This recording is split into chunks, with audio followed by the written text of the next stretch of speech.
It's February 15th, 2016, Lajas, Puerto Rico. Especially, this is the Lions Club in Lajas. In Lajas. Yeah.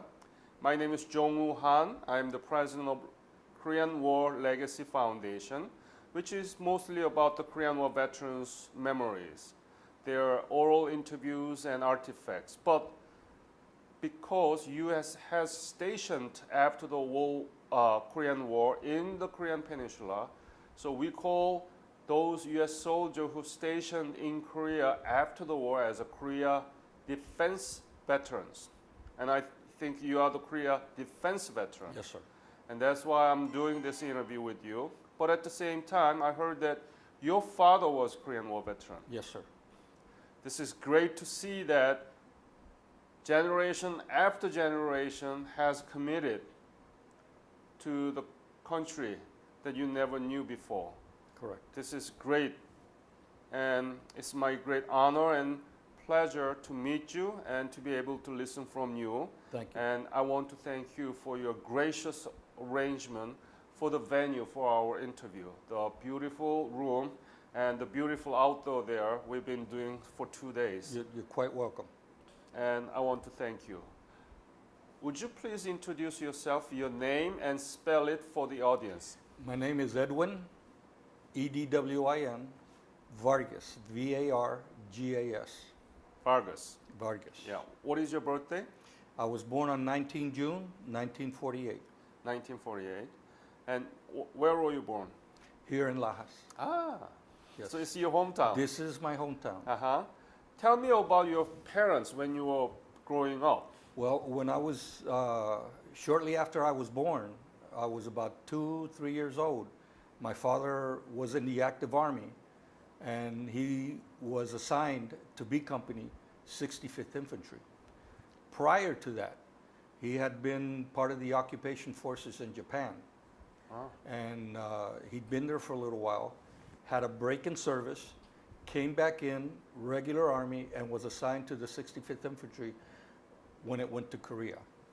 He was there for a while until he was wounded, and then he was brought back into to Puerto Rico, but he stayed in the army until 1969, and he retired in 1969.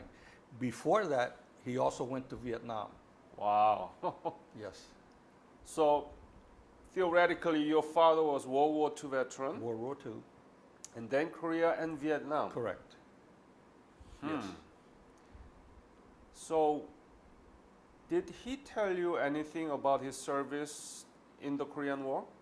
Well, he told me a number of things, but many times he would remember, and I would have to leave the room because he would, it would be a flashback. My mother would take me and my sister out of the room and then calm him down because he remembered things that really upset him. That I remember, upset him about friends dying, friends being killed unnecessarily, orders that he didn't think were appropriate to follow, but because he was given orders he had to follow, things like that. First of all, what's his name? His name is Victor M. for Manuel Vargas. Vargas. Vargas. So when was exactly that he was in Korea? Well, he was in Korea early 1951, and he was evacuated in September or October 1951 when he was wounded with shrapnel. What was his unit? It was He was the 65th. Company B, 65th Infantry. Yes, sir. What was his specialty? He was an infantryman. He later became a auto repairman, a mechanic, and he had a couple of different in the army. But in Korea, he was an infantryman. Do you know where he fought? Where he fought? Yeah. I gave some pictures to Noemi Yeah. that show Wongsan, that show Seoul, and that show, you saw one, Yusong? Yusongni, Yudamni? Udamni, something like that, yeah. He brought back some pictures that he took. Did you say he was in Korea from when? 1951. Then it's not Udamni. Anyway, I don't remember the how did he got this? I mean, how was wounded? a shrapnel. Where? Uh, Can you explain when a, and how? a mortar round went off, and he ended up getting wounded in the knee. In the knee. Yes, Yeah. So he was evacuated he from. he was evacuated.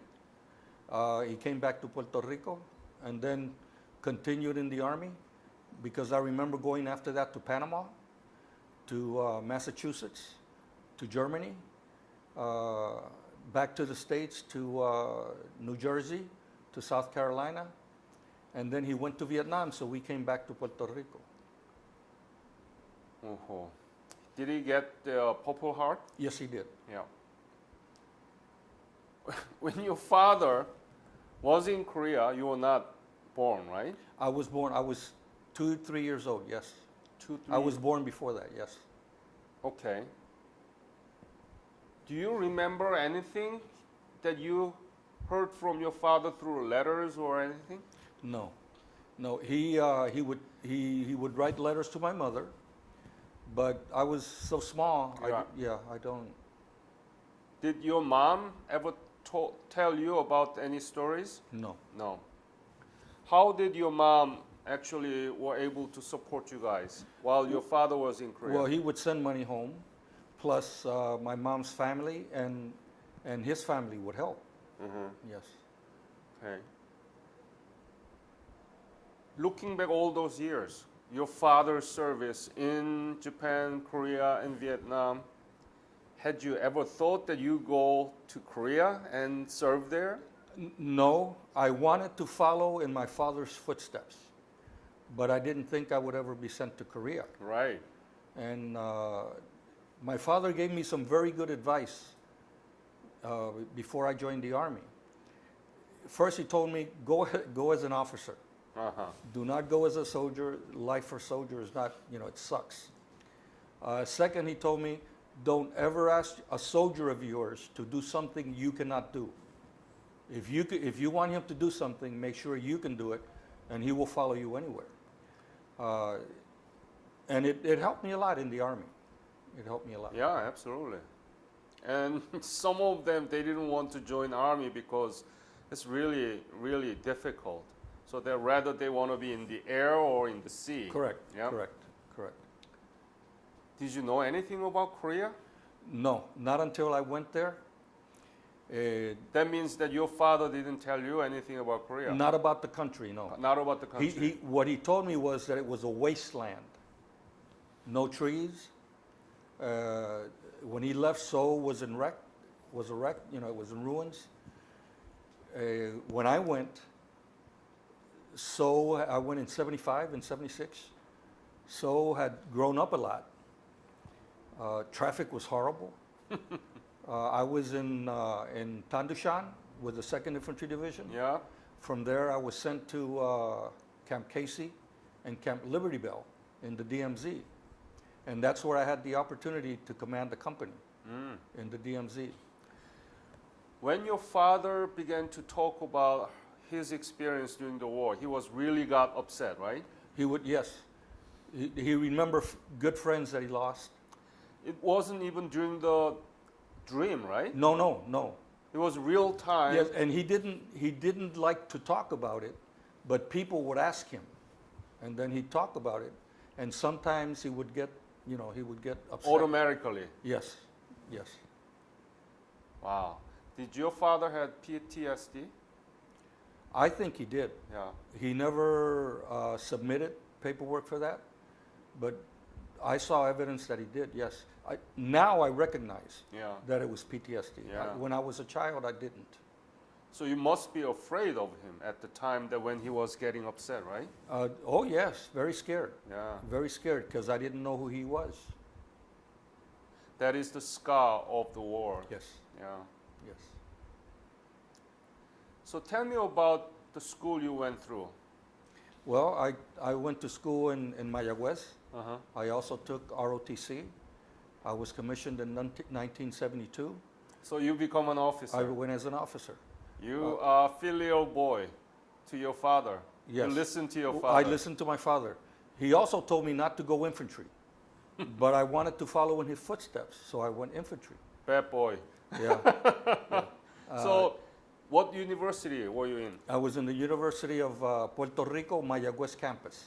What did you study? Well, I started studying engineering, but I had a hard time with calculus. And then the Army said, you need to graduate soon or we're going to take you away. So I changed to arts, to English, and I graduated. I hate calculus too. I don't like. I mean, I don't use calculus now, right? I've never been using that for how many years? That's the way it is. You know, 30 years. Why do I learn? Anyway. So, after you graduated as ROTC, what did you do? Where did you go? Okay, I went to the Basic Infantry Officer course in Fort Benning. I went to airborne school. I was assigned to Fort Jackson for 2 years. After that, I went to the Ranger course, and immediately after that, to Korea. Wow, you were airborne. Airborne Ranger. 105? No, the only airborne unit I went to was Special Operations Command in Fort Bragg, 1st SOCOM. I was in a PSYOP battalion, Psychological Operations. You know, whenever I see the soldiers jumping from the tower to train themselves as a parachuting, I feel horrible because I have a fear in height. You didn't have those? I had a fear of heights, but once you do it, you like it. Oh, really? I loved it. I loved it, yes. Oh, my goodness. I didn't like heights, but I loved jumping out of an airplane. So, and then immediately you went to Korea? When 75? I went to Korea in 75. I was a platoon leader for a few months, an executive officer for a few months. We moved to the DMZ for the last 6-7 months of my tour, and there I was given a company command. Did you get any instructions about Korea before you left for Korea? No. No? No. I learned about Korea from my father. The little that he told me before I went was that Korea is a very poor country. He told me, I didn't believe him, but he told me, you're not going to see any trees. And I didn't see any trees, or very few. And Even 75? Even in 75. No. And the area I was in, shrubs, Yeah? no trees. Really? No trees. I understand that has changed now. Oh, absolutely. Yes. We are one of the most successful country that transformed from nothing to the green forestry. I believe that. Yeah. I believe that. So, what else did he say to you about Korea? That was basically it. Yeah, basically it. He basically told me, take care of your soldiers and you'll do good. How come U.S. Army did not instruct you about the country that you are had? When I left Fort Jackson, I made a deal with the officer who followed my career. I said, I can't be here. I'm an infantry officer. I need to go to a unit. And he said, well, if you want to go to a unit, we can send you to Korea. And I said, okay, send me to Ranger School and then send me to Korea. No, and it was just one after the other. No packet, no information packet. In my case, no information packet that told me about Korea. Were you married at the time? Yes, I was. Ah. Then your wife left here in She stayed here. stay here. She stayed here, yes. Must be hard for you. Well, it was hard, yes. But I needed to do that, I thought, for my career. So did you take a flight, right? A flight to Japan, Uh-huh. stay overnight, and the next day to Korea. Where did you arrive? Oh, at the international airport? Gimpo. Kimpo Airport. There Yep. you go. Yep, yep. There you go. Tell me about the first scene of the Korea. Well, Korea is very cold. Very, very cold. I'm not used to the cold, so I had to get used to that. The summers, they were very hot, but they didn't bother me. The people, very, very friendly. I was in the DMZ, I was first at Tadushan and then in the DMZ, so I didn't have much of an opportunity to go off post and mix with the people. But the few times that I did, they were very friendly, they were very helpful. Lots of vegetables, everywhere, lots of vegetables. That's what I remember most. Yeah.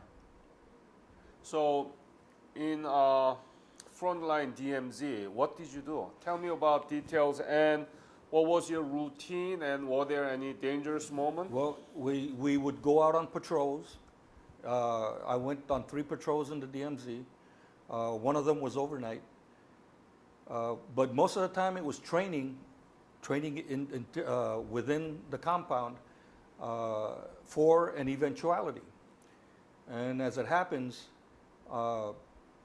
we had 2 officers who were from Panmunjom who were killed while I was assigned to the DMZ. A lieutenant and a captain who were later posthumously promoted to captain and major. They went to trim a poplar tree, and they were attacked in the DMZ. In the DMZ, inside the DMZ, To clear the vision. to clear an outpost view. And as they were doing that, they were attacked by a group of North Koreans who axed them to death. The officers were armed, but they had no ammunition in their weapons. Oh, no ammunition. No, they could not. The ammunition was in an ammo box. Ammo box was locked. You had to unlock the ammo box, pull out the ammunition, load your weapon, and then defend yourself. Not very safe. And so they didn't have a chance. They did not have a chance. Our battalion was on alert for 6 weeks.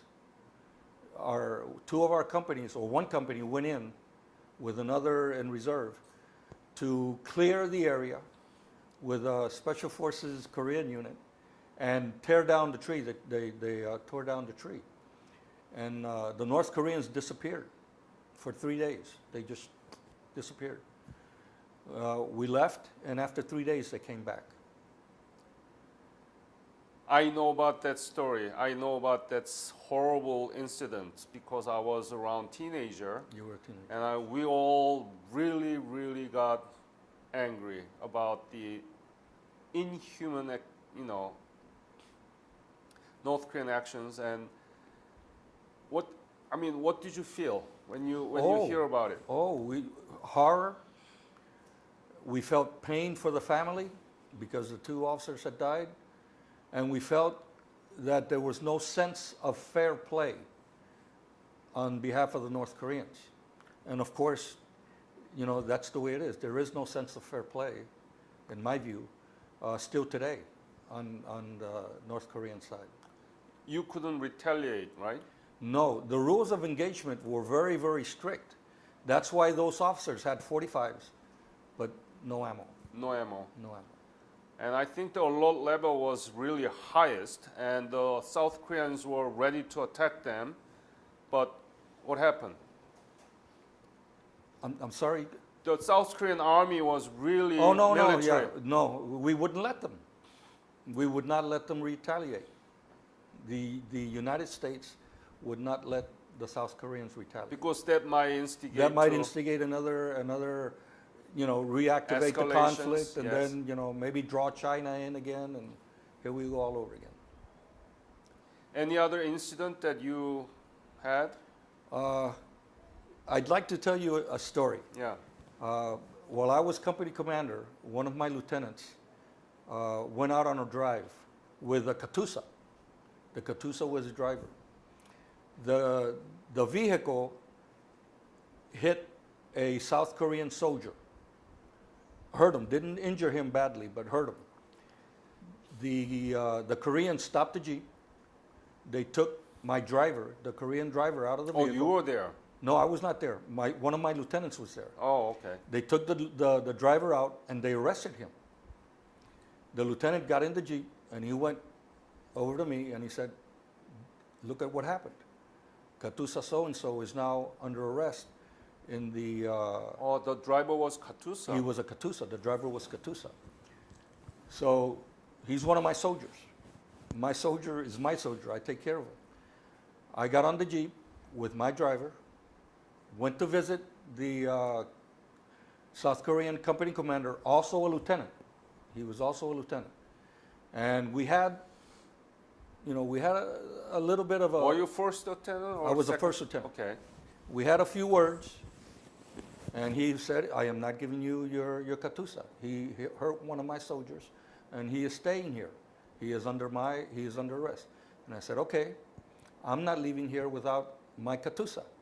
And I'm going to go outside, I'm going to get on the radio, I'm going to call my commanding general, and I'm going to tell him to call your commanding general to explain, that he needs to let the katusa go.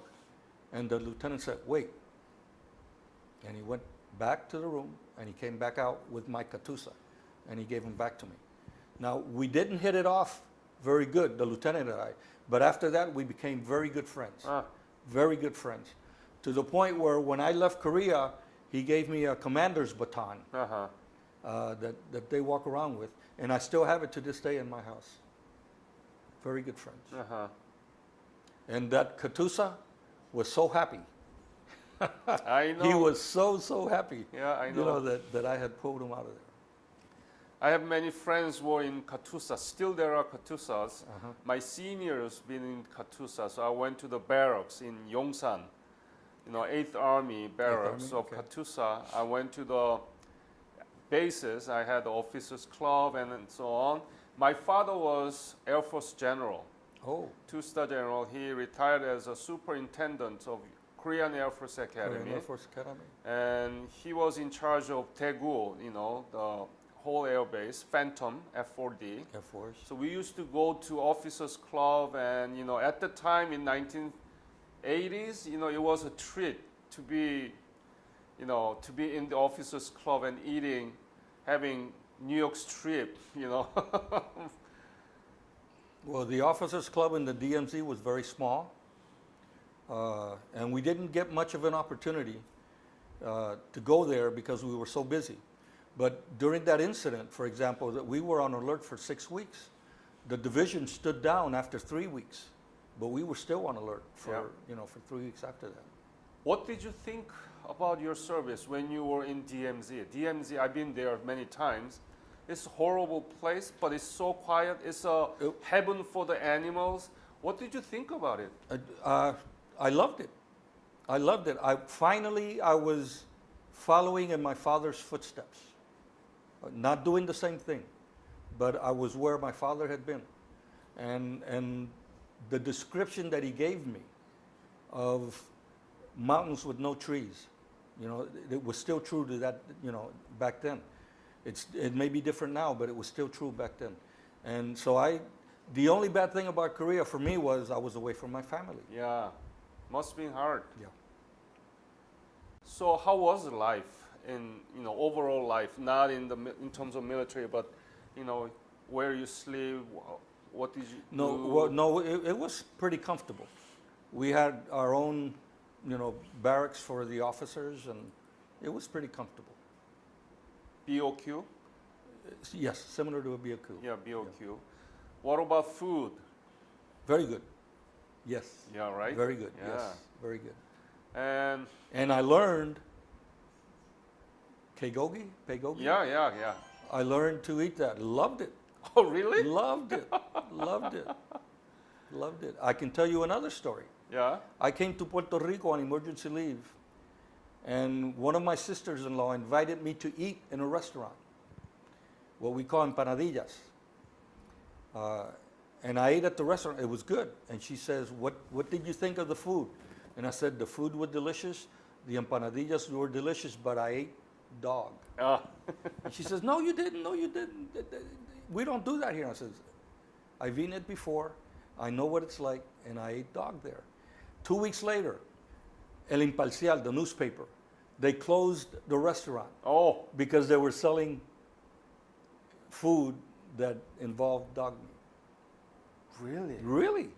And so then you were able to tell the I was taste able of to tell. the meat. Yes. And they were selling here the dogs. They were selling dog meat. And then my sister-in-law believed me. Never went back. Wow, you are. Never went back to the restaurant. Right. It's a cultural thing, they ate it. But anyway, so.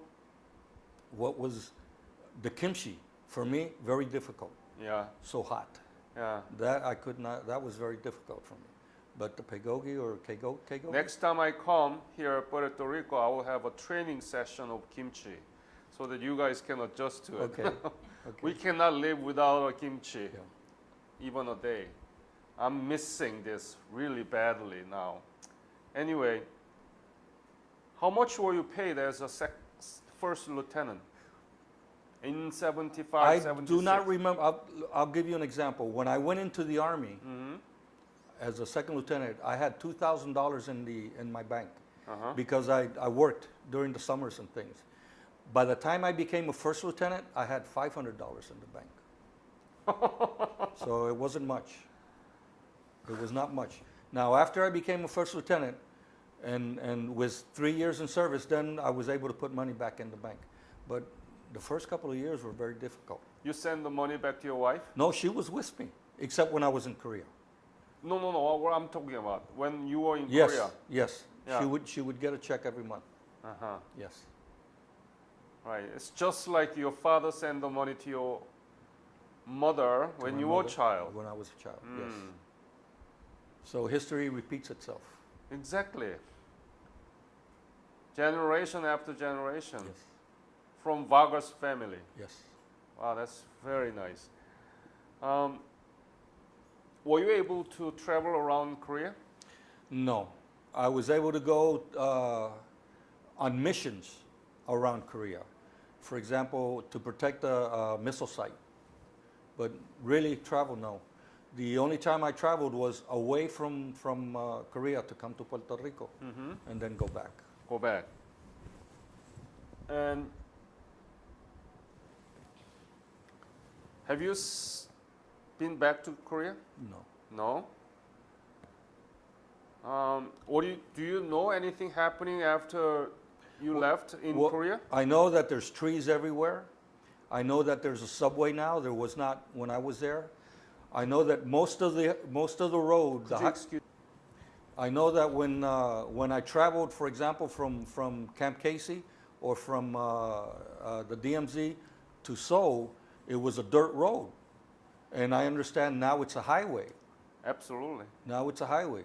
There's cars everywhere, and back then there were only cars basically in Seoul. You know, you didn't see many vehicles north of Seoul, except for military vehicles. But I'd love to see Korea again. I'm sure I would not recognize it.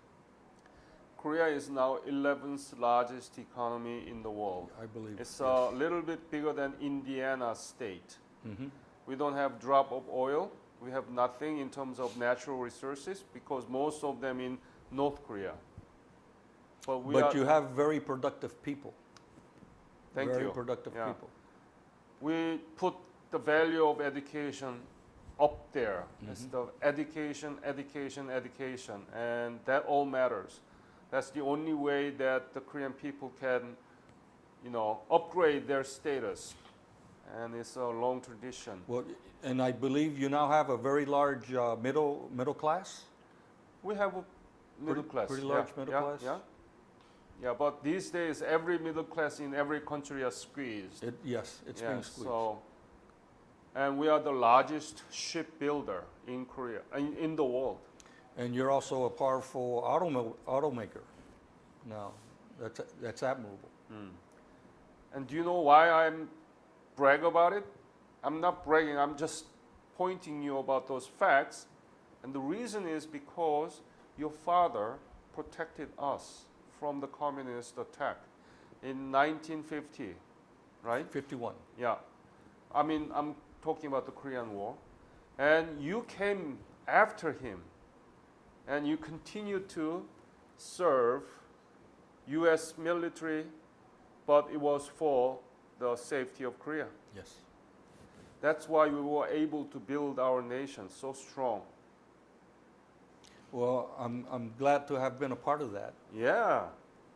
And I want to thank you. Thank you. In nombre de Korea, gracias por todo. Gracias. Really, I mean it. And Korean government is running Revisit Korea program. They're inviting Korean War veterans back to Korea to show what's been accomplished after they left. It's a radically different transformation. Yes. There was nothing vertically standing. That's what your father meant, that there is not much tree. Nothing vertically standing, it flattened out. We were already poor, but got poorer because we were completely destroyed. And 70s, the picture that you remember in 70s and 2000 now is Completely different. yep. Yes. And that is the legacy of your father and the legacy of the Korea defense veterans like you. Thank you. Yeah, so I want to really, you know other soldiers who went to Korea after the war, right? From Yes, here, right? yes. I want to form an organization. I want to work with you to form an organization of Korea defense veterans in Puerto Rico.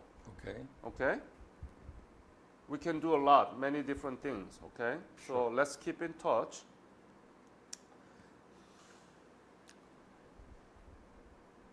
Please tell me about this place, Lions Club. The Lions Club. Yeah? This Lions Club was founded in 1959.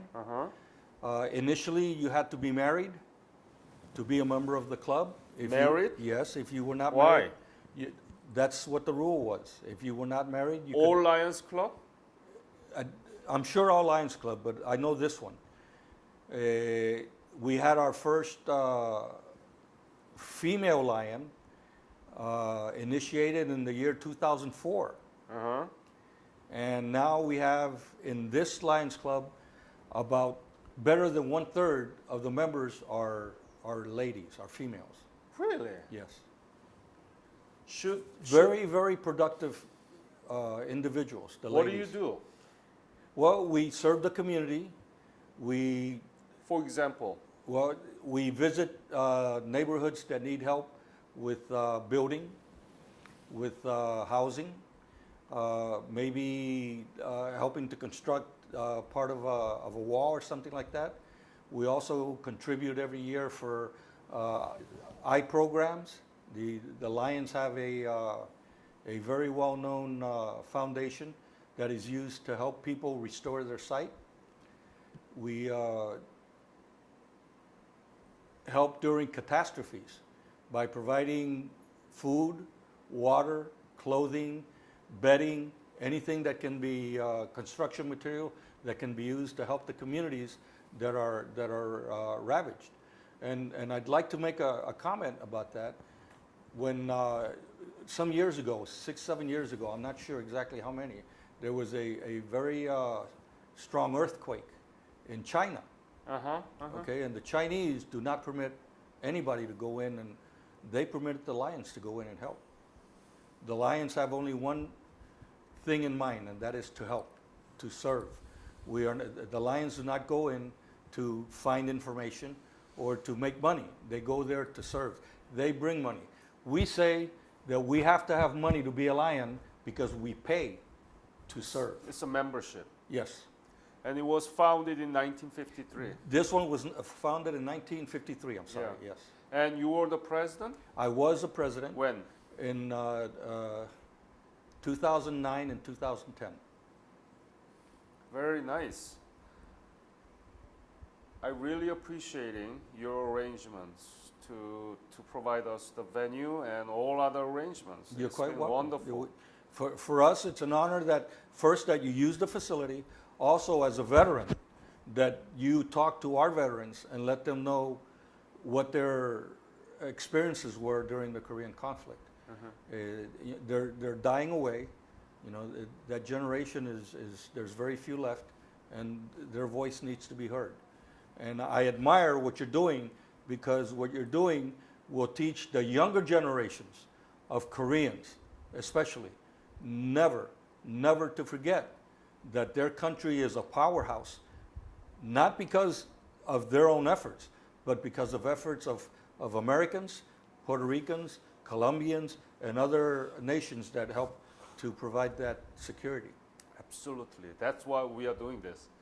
And one other things that my foundation is doing is to invite history and social studies teachers to a conference. My foundation hosts annual conference for teachers and let them know about these interviews, okay, so that they can go back to their classroom and teach their own students using these interviews. Outstanding. You know, for example, if somebody wants to use this interview, they are free to use it. And when they use this one, they will talk about Vargas family from Lajas, Puerto Rico, and the commitment from his father and to his son. That's a wonderful example of the patriotism that the Puerto Ricans have over the wars, right? Yes, sir. So I think it's very useful. This year, we're going to have a conference in Orlando, Florida. I will send you. Do you have an email? Yes, sir. Yes. You told me, right? Yes. Yeah. I will send you a flyer, and if you recommend any teacher who might be interested in doing this, okay, they should have an interest in it, then let me know. Then I will invite them, and they are free, everything free, even airfare, hotel, meals, everything will be free. Outstanding. Okay? Okay. So I want to see real good representation of the teachers from Puerto Rico. You know what, in some sense, Puerto Ricans and Koreans share the same sentiments of being ignored, being attacked, being not treated not fairly. You know, Korea has been attacked 1,000 times. We have a history of recording 1,000 wars in our overall 5,000 years of history. We never attack other people. But we were in the middle of that peninsula that linking Japan to China and Russia. Everybody wants to have our peninsula Yes. in their sphere of influence. So that's why U.S. is still there, because it's strategically critical locations. It's a springboard to the continent, and if you have a Korean peninsula, you can have Pacific Ocean as your lake. Yes. Yeah. Any other message that you want to leave to this interview about your father and your service in Korea? Well, I'd like to say that I'm very proud of my father's service.